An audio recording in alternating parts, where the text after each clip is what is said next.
I'm Mara, and I thought moving into this old house with my brother Ethan would be the fresh start we needed. But the first time the lights flickered, I realized we weren't alone and whatever was watching us didn't want visitors. The first time the light flickered, I didn't think much of it. Old houses did that sometimes, especially ones like mine with uneven wiring and forgotten corners that creaked whenever the wind pressed against the walls. The bulb in the hallway buzzed, dimmed, and then came back on like nothing had happened. I told myself it was just age, maybe dust in the socket, but the thought didn't settle well. There was something about the way the shadows seemed to stretch when the glow faltered, like they were alive, waiting for the chance to move freely in the dark. When it happened a second time, I paused. I was halfway down the hall, heading toward the kitchen, when the bulb flickered again. For that brief second when the light died, I thought I saw a figure at the end of the hallway, not in detail, not a clear shape, but a dark outline, standing still, as if it had been waiting for me to notice. The light steadied almost immediately, and the hallway was empty. The wallpaper peeling at the corners, the air as still as before. I stood there longer than I should have, staring at the place where the shadow might have been, trying to convince myself it was my imagination, a trick of tired eyes. Still, the uneasy feeling stayed with me, following me into the kitchen like an invisible hand pressing against my back. That night, I sat in the living room, pretending to be relaxed, flipping through channels on the television, but every time my eyes caught the hallway, I expected the bulb to falter again. It didn't, not for hours. When I finally went upstairs, my body was heavy with exhaustion, but my thoughts kept circling back to that shape. I wanted to believe it had been nothing. I wanted to believe the house wasn't trying to show me something I wasn't ready to see. I crawled into bed, pulling the blanket up to my chin. The silence was thicker than usual, and though the window was cracked open, no breeze moved through the curtains. I tried to close my eyes and surrender to sleep, but the memory of the flickering bulb returned again and again, each time sharper, like the image had branded itself in my mind. Then, just as I began to drift, the light from the hallway seeped under my door, pulsing. It flickered once, twice, 3 times. My eyes flew open, and my heart picked up speed. I stared at the faint strip of light beneath the door, waiting for it to steady, but instead it sputtered violently, buzzing louder than before. Each time the glow vanished, my room sank into darkness, and I could feel it, the weight of something moving closer. I tried to tell myself it was just nerves, just a faulty wire, but the air in the room grew colder, sharper against my skin, until it felt like I was lying in ice water. The smell came next. Faint at first, a trace of something metallic, like wires burning deep in the walls. The buzzing grew stronger. I sat up, clutching the blanket, staring at the door. The light flared once more, steadied for a few seconds, and then died completely, plunging me into black. My breath caught in my throat, and I froze, straining to hear anything over the pounding of my own heart. The silence stretched. Then the light came back, dim and weak, bleeding under the door again. But in that brief moment of darkness, something had changed. I knew it without seeing. My body knew it. The air in the room wasn't empty anymore. I turned my head toward the corner, the one furthest from the bed, and though the light was faint, I saw it. A shadow darker than the rest, clinging to the wall like it didn't belong to anything.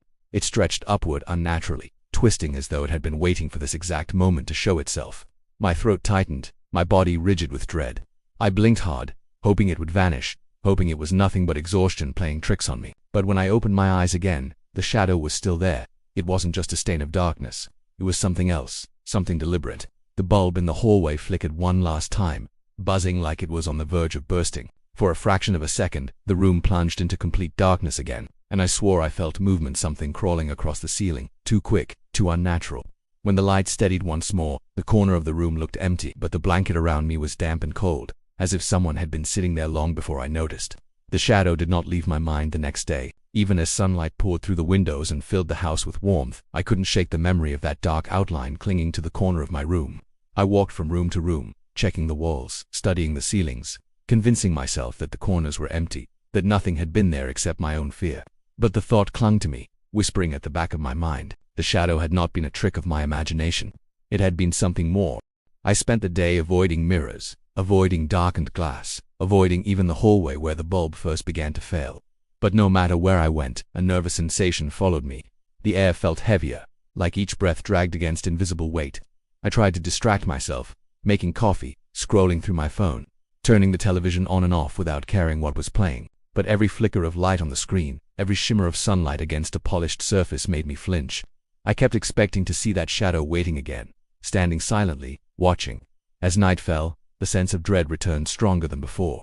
I told myself I would sleep with the lamp on, that the steady glow would keep the dark at bay. I left the hallway light off, terrified of watching that bulb struggle and buzz again. The moment I settled into bed, however, The faint hum returned not from the hallway, but from the lamp on my nightstand. The bulb vibrated softly, an almost insect-like sound, as if it too were fighting against something I couldn't see. I stared at the light, praying it would stay strong. My body tensed with each pulse, each slight dimming that hinted at weakness. Then it happened. The lamp flickered once, then again, throwing shifting shadows across the walls of my bedroom. My breath caught. The flicker stretched into darkness that lasted longer than a blink, and when the glow returned, the shadow was back. It was on the ceiling this time, stretched impossibly wide, twisting as though it had no bones to hold it together. It clung above me, its limbs long and jagged, its shape distorting as if it were pressed against an unseen surface. My throat dried instantly, and I couldn't move. My muscles locked as if every nerve in my body refused to obey me. I wanted to scream, but the sound froze in my chest. The lamp flickered again, and in the brief second of darkness, the shadow shifted. When the light returned, it was no longer above me. It was on the wall, closer, only a few feet from the bed. I stared, refusing to blink, certain that if I looked away, it would crawl closer still. The air smelled sharp, like scorched metal. The same metallic temps I noticed the night before, stronger now, filling my lungs with each terrified breath. The lamp continued to sputter, and with each loss of light, the shadow drew nearer. One moment it clung to the wall, the next it stretched across the floor, its limbs bending in unnatural ways. I never saw it move, but its position always changed when the light returned. The silence of the room grew unbearable, broken only by the erratic buzzing of the bulb, each crackle a warning that the light might fail for good.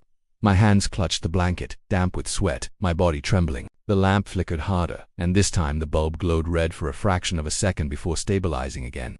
The shadow was at the edge of my bed now, standing impossibly tall, reaching upward as if the ceiling could not contain its height. The air around me felt colder, heavy enough that I could see my own breath rise faintly in the glow. Then the light died completely. I was swallowed in blackness. My chest seized, panic surging through me like fire, but I didn't move. I couldn't. I lay frozen in that silence, the buzzing now replaced by something else, something soft, steady, like the sound of breathing, slow, deliberate, close, too close. When the light returned, the room was empty. The walls were bare, the ceiling clean, but the blanket around me was pulled tight, tucked close against my body, even though I hadn't moved at all. It was as if someone had sat beside me in the darkness, wrapping me in the cold with their own unseen hands. The morning came, but it brought no comfort. Sunlight streamed through the windows, warming the floors and walls, yet I could not shake the feeling of being watched. Every corner, every shadowed nook seemed alive, like the darkness itself was lingering just beyond reach. I moved through the house cautiously, checking each room, opening closets, peering behind doors. Everything looked normal. Still, the air carried a weight, subtle and suffocating, as if the house had shifted overnight while I slept. I avoided mirrors that day. The thought of seeing something I could not explain kept me from the bathroom, the hallways, even the reflective surfaces of picture frames. I told myself it was paranoia, that my mind had been overworked by fear, but the sensation persisted. Even my own reflection, when glimpsed in the shiny screen of my phone, seemed off, slightly delayed, almost reluctant to mimic my movements. My stomach tightened with every glance. As night approached, the dread returned, heavier this time. The house no longer felt like a home. It was a trap. Every sound became exaggerated: the creak of a floorboard, the groan of the walls, the distant hum of the streetlights outside.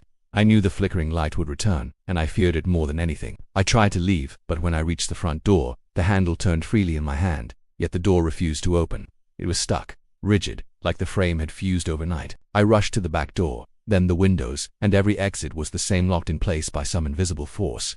I was trapped, and panic settled deep into my chest. I ran back to my room, heart hammering, hoping to find solace in the familiar space of my bed. The lamp on my nightstand hummed faintly, as though it had been waiting for me. I kept it on, desperate for light, but the bulb flickered weakly, the glow barely enough to illuminate the walls. Shadows pooled in the corners, stretching long and unnatural. The first flicker came quickly, throwing the room into darkness. My breath caught. I waited, eyes wide, heart hammering in the silence. When the light returned, I saw it immediately, a handprint pressed flat against the glass of the small window near my bed. It trembled slightly, not like a living person's hand, but as though it were made of shadows, cold and formless. I hadn't touched the glass, nor had anyone entered the room. I pressed my own hand to it. Nothing. The print remained faint and shifting, like it had a life of its own. The lamp sputtered again, and the shadow in the corner moved. I couldn't see it move, yet each flicker revealed it in a slightly different position, closer than before. My stomach turned as I realized the pattern. It was edging toward me inch by inch, in the moments of darkness when the light failed. I wanted to leave the room, to escape, but the doors would not open. I was trapped with it. I tried to occupy my mind, forcing myself to breathe slowly, to count seconds, to ignore the shifting darkness. but the air grew colder with each flicker. My breath rose in clouds and I felt the weight of something unseen pressing down on my chest. I could sense it stretching, bending, waiting. It was patient. I was not. Another flicker, darkness this time. When the light returned, I saw more than the corner. The shadow had grown taller, stretching from floor to ceiling. It seemed to pulse with each flicker, expanding and contracting like a living thing. My heart raced. I could no longer tell if it was approaching or if I was being drawn toward it. My limbs felt heavy, unresponsive. My eyes darted to the window, the handprint still trembling on the glass, though now it seemed to shift, as if trying to reach for me. I sank to the floor, wrapping my arms around my knees, trying to make myself as small as possible. The lamp buzzed and flickered again, and I realized the room itself had become hostile. Even the light could not protect me. The shadow loomed taller, darker, closer. Every flicker brought it nearer. Every pulse of darkness filled the room with a cold, metallic smell that burned my nose and throat. When the lamp sputtered one final time, plunging the room into total darkness, I felt it brush against me not with fingers, but with a presence cold and suffocating like ice sliding across my skin. I wanted to scream, but my voice failed. I wanted to move, but my body refused. And then, just before the light returned, I heard it a faint, deliberate tap, as if something were rapping from behind the glass, signaling, waiting. The light snapped back, and the room seemed empty. The shadow had receded. The handprint vanished. But I knew better. I could feel it, closer than ever, waiting for the next flicker. The following night, I knew I could not sleep. The house no longer felt safe, and the shadows had taken on a presence I could not ignore. Every creak of the floor, every groan of the walls sounded deliberate, like the house itself was alive and breathing around me. I avoided the mirrors, but the reflective surfaces I could not ignore began to betray me. My own reflection in the bathroom, in the small mirror near the sink, seemed to hesitate before copying my movements. Sometimes, for the briefest moment, it lingered, smiling when I had not smiled, tilting its head in a way I had not. The lamp in my room flickered again that night, shorter bursts than before, but enough to keep me on edge. Each pulse of light seemed to stretch the shadows, pull them taut, as if they were aware of my fear and feeding from it. I clutched the blanket to my chest, feeling the cold seep through my pajamas, though the house itself was warm. The air smelled sharp, metallic, like burnt wires, and every inhalation made me gag slightly. I dared not close my eyes. Each time I looked toward the corner of the room, the shadow appeared closer, more defined, yet still formless. It had begun to stretch, to reach, in ways that defied the walls and ceiling, bending against gravity itself. I could feel it in my chest, pressing down, suffocating me. My mind raced with thoughts I could not silence. How could something exist in the gaps between light? How could it follow me so precisely, yet remain unseen when I turned to face it? Then, during a particularly long flicker, I saw something I had not expected. My reflection did not vanish when the lights dimmed. It stayed, lingering in the darkness, its eyes glowing faintly in the mirror's surface. At first I thought it was my own eyes reflecting in low light, but they were not mine. They were darker, hollowed, fixed on me with an intent that froze my blood. My reflection did not move with me. It moved on its own, tilting its head, its lips curving into a smile I had never made. The lamp above me sputtered violently, buzzing and snapping. Glass rattled in its socket as if vibrating with fear itself. I backed away toward the wall, heart hammering, eyes locked on the mirror. My reflection's smile widened, too wide for any human face, and I realized that it was no longer confined to the mirror. For a brief moment, the outline of a hand appeared behind the glass, pressing against the surface from the other side. It trembled, as if testing the barrier, and I could swear it moved closer with every flicker of the light. The darkness of the room thickened, pressing against me. My own shadow twisted unnaturally on the walls, stretching long and jagged as if someone or something had claimed it. It followed me even when I turned away, bending against the shape of my body, mocking me. I sank to the floor, unable to move, unable to scream. The metallic smell grew stronger, more suffocating, filling my lungs and burning my nose. Then, the worst happened. The bulb above me exploded without warning, shards of glass raining down, clattering across the floor. I screamed, but my voice barely carried over the sound of breaking glass. I pressed myself to the corner, covering my head with my arms, praying the explosion had scared it away. But when I dared to look up, the mirror reflected something that was not there when I had entered the room. My reflection was still standing, grinning, though I knew I had never stood to face it. It tilted its head in mockery, the glowing eyes fixed on me, watching my every movement. Panic surged through me. I stumbled backward, my bare feet cutting across the glass, but I didn't feel the pain. My focus was entirely on the reflection. It began to move independently, raising its hand, pointing directly at me. A cold shiver ran down my spine, stronger than anything I had felt before. The lamp, though shattered, flickered weakly in response, casting uneven light across the room. The shadow in the corner stretched even further, pressing against the walls, as if it was testing its boundaries, searching for a weakness. I wanted to leave. I wanted to escape, but I had learned this house would not let me go. The doors would not budge. The windows refused to open. The light, the very thing I depended on, could no longer protect me. My reflection stayed in the mirror, smiling, mocking, waiting for the next flicker. And I knew that the next flicker would come soon, because it always did.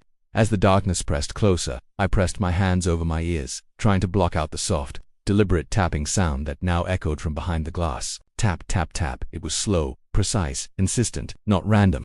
The reflection was testing me, taunting me, reminding me that it was patient.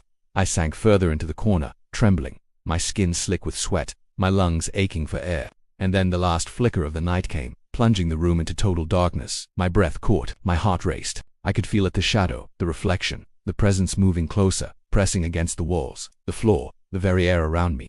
When the light returned, the mirror was empty, but I knew it was waiting, just beyond the glow, biding its time until the next flicker.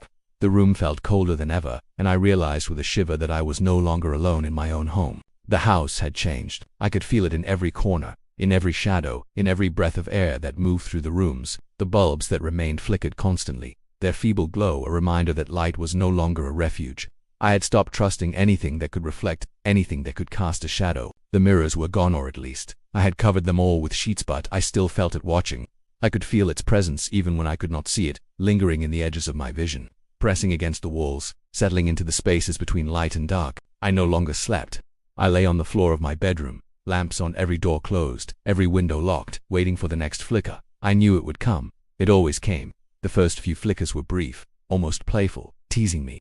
Then the darkness stretched longer each time, pressing against me like a tide, filling the room with the metallic, burnt smell I had learned to dread. The shadow had grown, or perhaps I had shrunk. Either way, I felt smaller, weaker, trapped. During one long flicker, I caught movement in the corner of my eye.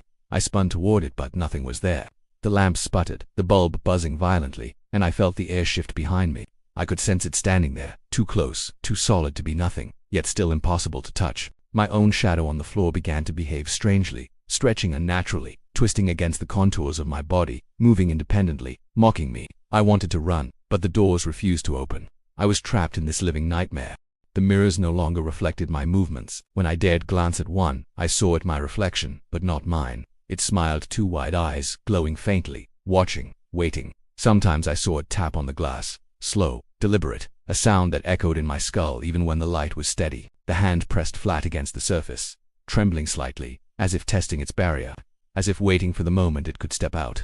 I would back away, but the mirror seemed to follow me, the reflection always in frame, always observing, always patient.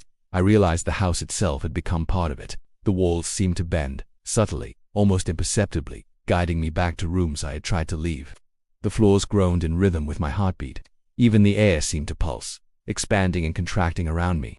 The bulbs flickered in unison now, each pulse timed with my rising panic, each moment of darkness stretching longer, heavier, more oppressive. Last night, I woke to a sound I had never heard before, scraping, slow and deliberate, coming from behind the bedroom mirror. My stomach lurched, the light flickered violently, and I saw it. The reflection had moved. It had stepped halfway out of the glass, one hand pushing through as if the barrier were nothing but water. I froze, my body incapable of action, incapable of thought. The air smelled sharper, colder, metallic, tasting of iron in my mouth. I tried to scream, but no sound emerged. When the light steadied, the mirror was empty. My reflection was gone, but I could feel it, closer than ever. I could feel the weight of it pressing against me, a presence that had been patient, waiting for years perhaps. For the moment it could claim more than just my image. Every time the bulb flickered now, I sense it moving nearer, testing boundaries, probing for weakness, enjoying the fear it has cultivated in me. I can hear it breathing sometimes, slow, deliberate, right behind me. I feel its cold tendrils brush against my neck, my arms pressing into my chest. I have stopped moving.